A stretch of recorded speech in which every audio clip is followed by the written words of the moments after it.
Koraput जिल्लार कुंदुरा block रे मदमुक्ति दाबी को नहीं आंदोलन दिनकु दिन तीव्र रूप धारण करुछि। सोमवार कुंदुरा ब्लॉक कार्यालय परिसर में आयोजित जिला स्तरीय जनशुणाणी कार्यक्रम में विभिन्न पंचायत आसिथिबा शताधिक महिला मद बंद दाबी रे कोरापुट जिलापाल मोजन सत्यपाल महाजन को घेराव कर जोरदार प्रतिवाद करथिले।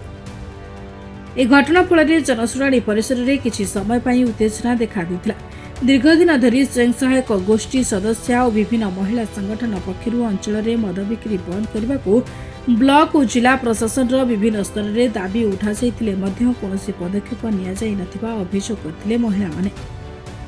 यार प्रतिवाद स्वरूप जनशुणाणी से सीधासलख जिलापाल को घेराव कर मद दुकान बंद करने दृढ़ दाबी जणाइथिले।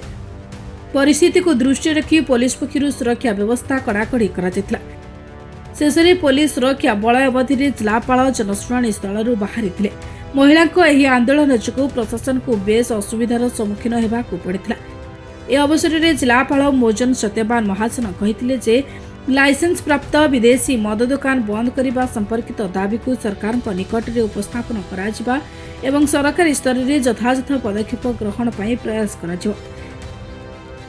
यह सहित से आंदोलनकारी को आईन को निज हाथ को न नेबा को अपील करथिले। कुंदुरा अंचल में मदमुक्ति दाबी को नहीं महिला मानक एकजुट आंदोलन वर्तमान जिलाव्यापी चर्चार विषय पलटिथिबा बेले प्रशासन यह दाबी उपरे केउं भली पदक्षेप नेउछि ताहा उपरे समस्तकर नजर रही।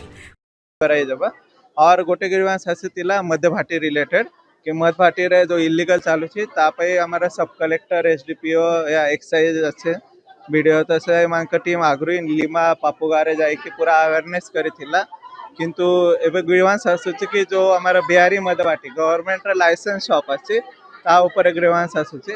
आमे भी ए ग्रीवांस रे पूरा विचार करिवा और ता ऊपर उचित जो पदक्षेप नेबार अछि गवर्नमेंट लेवल रे ता पई जनाई देबा।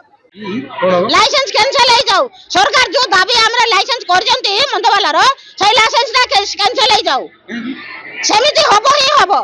सरकार सहित लड़ाई करू हला सरकार जदि न बुझिबो ताले सरकार हमको कोन कंप्लेन देबे मद रखिबा पई कहबे ना न रखिबा पई कहबे ना रखिबा तो सब को रखंतु ना जदि रखिबे ना तो न रखंतु।